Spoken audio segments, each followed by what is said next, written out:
दोस्तों, आज की पीढ़ी अक्सर हमारे प्राचीन ग्रंथों को पुराना समझकर उनका मजाक उड़ाती है। लेकिन सच्चाई ये है कि हमारे वेद, शास्त्र और ग्रंथ ऐसे ज्ञान के खजाने हैं जिन्हें दुनिया भर के विद्वानों ने न सिर्फ पढ़ा बल्कि उसका इस्तेमाल करके कई बड़े आविष्कार किए। मिसाल के तौर पर राइट ब्रदर्स ने विमान बनाने का विचार शायद हमारे विमान शास्त्र से लिया, और न्यूटन ने गुरुत्वाकर्षण का सिद्धांत भी हमारे ग्रंथों से प्रेरणा लेकर दुनिया के सामने पेश किया। क्या आप जानते हैं 8वीं से 12वीं शताब्दी के बीच हमारे कई ग्रंथ अरब, यूनान, रोम और चीन ले जाए गए। वहां उनमें बदलाव किए गए और फिर उन्हें नए सिरे से दुनिया के सामने पेश किया गया। लेकिन आज हम आपको उन 7 किताबों के बारे में बताएंगे जिनके रहस्य आपके होश उड़ा देंगे। ये किताबें न सिर्फ आपको प्राचीन भारत के गौरव से रूबरू कराएंगी बल्कि आपको प्रेरित भी करेंगी कि आप इन्हें जरूर पढ़ें। इस लिस्ट में हमारी पहली किताब है विमान शास्त्र, जिसे ऋषि भारद्वाज ने लिखा। ये किताब इतनी रहस्यमयी और क्रांतिकारी है कि इसे पढ़कर आधुनिक वैज्ञानिक भी हैरान रह जाते हैं। इसमें हेलीकॉप्टर, जेट प्लेन और यहाँ तक कि रॉकेट साइंस के सिद्धांत भी मौजूद हैं। जी हाँ, ऋषि भारद्वाज ने अपने 765 मंत्रों में एरोडायनेमिक्स को इस तरह से समझाया कि आज के एविएशन एक्सपर्ट्स भी उनके सामने नतमस्तक होते हैं। कहते हैं रामायण में रावण का पुष्पक विमान भी इसी विमान शास्त्र के सिद्धांतों पर आधारित था। जी हाँ, विश्वकर्मा जी, जिन्हें देवताओं का शिल्पकार कहा जाता है, उन्होंने भी इस ग्रंथ के सिद्धांतों का उपयोग करके कई विमानों का निर्माण किया था। विमान शास्त्र का एक हिस्सा यंत्र सर्वस्व नामक ग्रंथ से लिया गया है, जिसे स्वामी ब्रह्म मुनि ने प्रकाशित किया। इस किताब में बताया गया है कि किस धातु का उपयोग करके और किन सिद्धांतों को अपनाकर एक ऐसा विमान बनाया जा सकता है जो एरोडायनेमिक्स के सभी नियमों का पालन करता हो। आज दुनिया में हर देश आसमान में अपनी ताकत का प्रदर्शन करने के लिए तरह तरह के एयरक्राफ्ट का इस्तेमाल करता है। कहीं न कहीं इन सभी एयरक्राफ्ट की बुनियाद विमान शास्त्रों से ही जुड़ी हुई है। अगर आप एविएशन में रुचि रखते हैं या इंजीनियरिंग के स्टूडेंट हैं, तो ये किताब आपके लिए किसी खजाने से कम नहीं। इसे पढ़कर आप समझ जाएंगे कि हमारे ऋषियों का ज्ञान कितना उन्नत था। क्या आप जानते हैं इस किताब में उन धातुओं का भी जिक्र है जो आज के मॉडर्न एयरक्राफ्ट में इस्तेमाल होती हैं। तो दोस्तों, अगर आप इस किताब को पढ़ना चाहते हैं तो कमेंट में जरूर बताएं। अब बात करते हैं आइए हमारी दूसरी किताब की, जो है विज्ञान भैरव तंत्र। ये तंत्र शायद ही सबसे रहस्यमयी और शक्तिशाली किताबों में से एक है। इस किताब में भगवान शिव और माता पार्वती के बीच हुए एक गहरे संवाद को दर्ज किया गया है, ठीक उसी तरह जैसे भगवत गीता में श्री कृष्ण और अर्जुन का संवाद है। इस किताब की खासियत ये है कि इसमें 112 ध्यान की तकनीकें बताई जाती हैं जो आपके दिमाग और आत्मा को पूरी तरह बदल सकती हैं। ये तकनीकें इतनी गहरी हैं कि इन्हें समझने वाला इंसान अपनी चेतना को एक नए आयाम में ले जा सकता है। कहते हैं इस किताब का लेखक कौन है, ये आज तक कोई नहीं जानता, लेकिन इसका ज्ञान इतना गहरा है कि ओशो जैसे महान आध्यात्मिक गुरु भी इससे प्रभावित थे। ओशो ने विज्ञान भैरव तंत्र के आधार पर ही दुनिया भर में प्रवचन दिए और लाखों लोगों को इसके रहस्यों से रूबरू कराया। अगर आप आध्यात्मिकता में रुचि रखते हैं या ध्यान की गहराई में उतरना चाहते हैं, तो ये किताब आपके लिए किसी वरदान से कम नहीं है। इस किताब को पढ़कर आप उन गुप्त विद्याओं को समझ सकते हैं। आप उन गुप्त विद्याओं को समझ सकते हैं जो आपको एक साधारण इंसान से कहीं आगे ले जा सकती है। तो दोस्तों, क्या आप इस किताब को पढ़ने के लिए उत्साहित हैं? तीसरे नंबर पर है 2 शक्तिशाली ग्रंथ, अष्टाध्यायी और योग सूत्र। सबसे पहले बात करते हैं अष्टाध्यायी की, जिसे ऋषि पाणिनि ने 500 ईसा पूर्व में लिखा।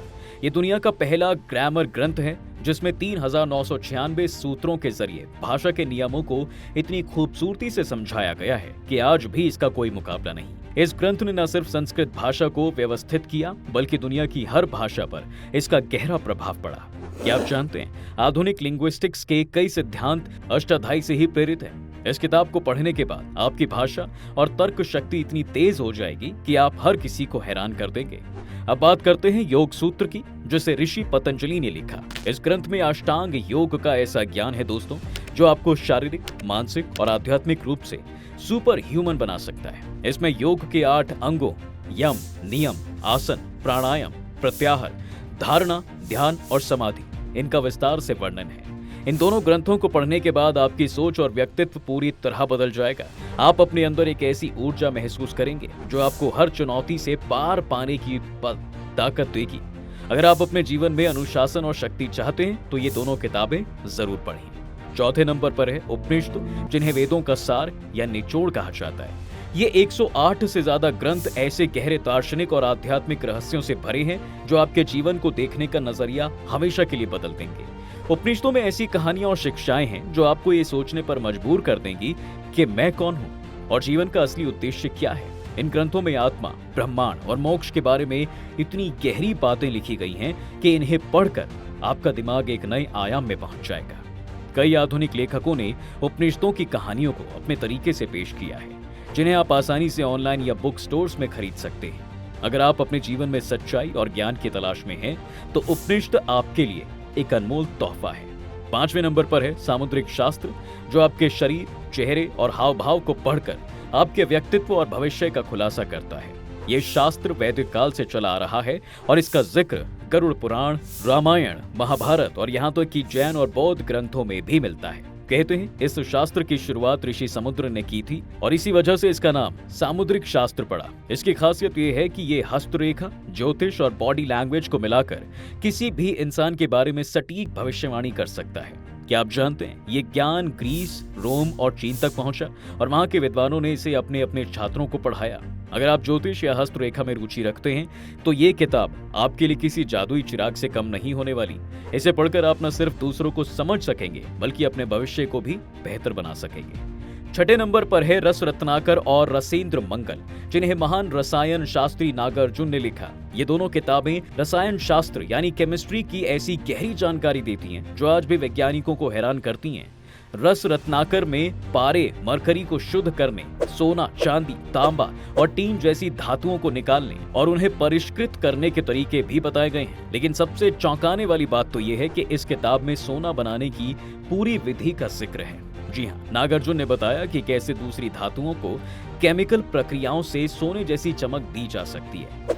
रसेंद्र मंगल में भी ऐसी ही गहरी जानकारी है जो रसायन शास्त्र के हर छात्र के लिए अनमोल है। अगर आप केमिस्ट्री या मेटलर्जी में रुचि रखते हैं तो ये किताबें आपके लिए किसी खजाने से कम नहीं है। और अब बारी है हमारी लिस्ट की सबसे रहस्यमय किताब की, जो है लाल किताब। ये काफी चर्चित किताब है। इस किताब का ज्ञान इतना शक्तिशाली है दोस्तों कि इसे पढ़ने वाला इंसान अपनी जिंदगी को पूरी तरह बदल सकता है। माना जाता है कि इस किताब का ज्ञान सबसे पहले अरुण देव ने खोजा, जिसे अरुण संहिता कहा जाता है। बाद में रावण ने भी इस ज्ञान को अपने तरीके से लिखा, जिसे रावण संहिता के नाम से जाना जाता है। लाल किताब ज्योतिष, आयुर्वेद और तंत्र का एक ऐसा मिश्रण है जो आपको हर समस्या का हल दे सकता है। इसकी शुरुआत हिमाचल और उत्तराखंड के क्षेत्रों से हुई और बाद में यह पंजाब, अफगानिस्तान और पूरे भारत में फैल गई। 1939 में पंडित रूपचंद्र जोशी ने इस किताब को पहली बार लाल किताब के फरमान के नाम से प्रकाशित किया। इस किताब में 383 पेज थे, जिनमें ज्योतिष के ऐसे सूत्र थे जो आज भी अचूक माने जाते हैं। बाद में इसके कई संस्करण आए, जिसमें 1940, 1941 और 1952 के संस्करण सबसे प्रसिद्ध हैं। लेकिन असली लाल किताब आज भी एक रहस्य ही बनी हुई है। कहते हैं इस किताब के ज्ञान से रावण ने अपनी मायावी शक्तियां हासिल की थी। अगर आप ज्योतिष, तंत्र या आयुर्वेद में रुचि रखते हैं तो ये किताब आपके लिए किसी जादुई चिराग से कम नहीं है।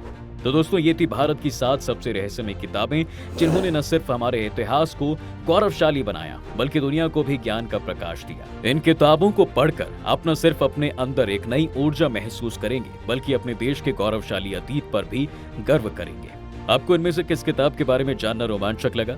विमान शास्त्र, लाल किताब या कोई और? नीचे कमेंट बॉक्स में जरूर बताएं। अगर आपको ये वीडियो पसंद आया है तो इसे लाइक करें, अपने दोस्तों और परिवार के साथ शेयर करें। साथ ही हमारे चैनल द डिवाइन टेल्स को सब्सक्राइब करना बिल्कुल ना भूलें।